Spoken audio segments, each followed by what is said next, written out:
لە وڵاتێکدا دەژین کە 24 کاتژمێر کۆمەڵکوژی لە سەرمان بەڕێوە دەچێت و بێ ڕاوەستان هێرشی پیرۆزیەکانمان دەکەن کە لە ناویان ببەن یان خۆت دەیان هەوێت کە لە پێش چاوی گەلەکەماندا بێواتایان بکەن. ئێستاش بە هەمان شێوە ئەو دەوڵەتانەی کە لەسەر کوردستان دەسەڵات بەڕێوە دەبەن هەموو کات لە هەوڵی ئەوەدان چۆنگە ئەوەی لێ دەترسن پیرۆزیەکانی ئێمەن. بۆ نمونە لە ئەفریندا هێرشی گۆڕی شەهیدانی ئێمەیان کرد و لە مەریوان شەهید زیلان پەپولەیان لە سەیارە خست و بە نێو شاردا ڕایان کێشا کە بێحورمەتی لە ئاستی هەرێ ژووری مرۆڤایەتیدایە. چونکە باش دەزانن کە پیرۆزی و باوەڕی ئێمەی گەلی کورد وڵات و شەهیدانمانن. وشەی شەهید بۆ گەلی کورد جوانترین و پیرۆزترین وشەیە. وەک ڕێبەرا پۆ ئاماژەی پێدەکات کە شەهیدان خاوەنی ڕاستەقینەی ئەم وڵاتەن. یەکێک لەو شەهیدە بە نرخانەی کوردستان هەڤاڵ چالاک جوانڕۆیە.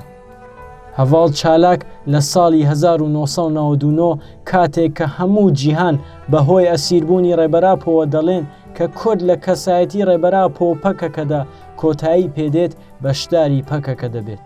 لە ڕۆژی بەشداربوونی خۆیدا بە هەڵوێستێک کە ئینسانێکی نوێ لەدایک بوو بێت و پێگرت بێت لە ژیاندا بە شێوازێکی بەرپرسیارانە بەرامبەری نرخی پەکەکە و بە تایبەت نرخی گەلەکەی هەڵسوکەوتی دەکرد. هەڤاڵ چالاک لە هەمان کاتدا یەکێک لەو هەڤاڵانە بوو کە لە دامەزراندنی کۆمەلگای جوانانی ڕۆژهەڵاتی کوردستان خاوەن ڕەنجێکی زۆر بوو. هەڤاڵ چالاک هەر کات وەکو ناوی خۆی چالاکانە دەژیا و قەت نەیدەویست کە لە جێگای خۆیدا ڕاوەستێت و بەردەوام لە کار و چالاکیدا بوو. کەسایەتیەکی وابوو کە قسە و ژیانی لە پەنای یەکدا بەڕێوە دەچوو. بۆیە هەمیشە سەرنجی هەڤاڵانی بۆ لای خۆی ڕادەکێشا. لە ساڵی 2004دا کاتێک تەسویەکارەکانی ناوخۆیی هێرشیان دەکردە سەر نرخی گەل و شەهیدان و ڕێبەراپۆ بە مانیفێستۆی پاراستن لە گەلێک مۆداخیلەی ئەو ڕەوشە دەکات و داخوازی لە نوێ واوابوونی پەکەکە دەکات.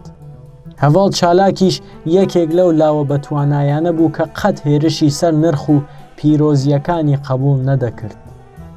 بێوەچان بۆ پاراستنی خەتی ئیدۆلۆژی ڕێبەراپۆ تێکۆشانی دەکرد و هیچ هێرشێکی بێوەڵام نەدەهێشت.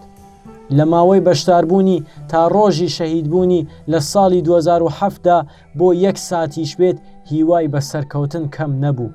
هەڤاڵ چالاک بەرامبەری هەڤاڵەکانی هەڤاڵێکی دڵپڕ لە ئەوین و خۆشەویستی بوو، بەرامبەری دوژمنیش پڕ بوو لە کین و نەفرەتێکی هەزاران ساڵە. ئەو کەسایەتیە شەهید چالاک نەتەنیا لە هەڤاڵانی بەڵکو لەسەر بنەماڵەکەشی بەکاریگەر بوو. هەر بۆیە لە بنەماڵی شەهید چالاکدا خەتی وڵات پارێزی بەهێزتر دەبێ و لە ساڵی 2009 لە هەمان بنەماڵە هەڤاڵ شاهۆ لە دوای شەهیدبوونی هەڤاڵ چالاک بەشداری ناو ڕێزەکانی گەریلا دەبێت. لە دوای چەندین ساڵ خەباتی ماندوونە ناسانە هەڤاڵ شاهۆش لە ساڵی 2021دا بەشداری کاروانی شەهیدان دەبێت. بنەماڵەی هەڤاڵ چالاک و هەڤاڵ شاهۆ بە تواناترین نمونەیە بۆ بنەماڵەی گەلی کورد و بۆ نمونەی کەسایەتیەکی ئازاد. لە ڕۆژهەڵاتی کوردستاندا دەتوانین باس لە شەهید چالاک بکەین کە وەکو سەمبۆلێکە بۆ جوانانی ڕۆژهەڵاتی کوردستان.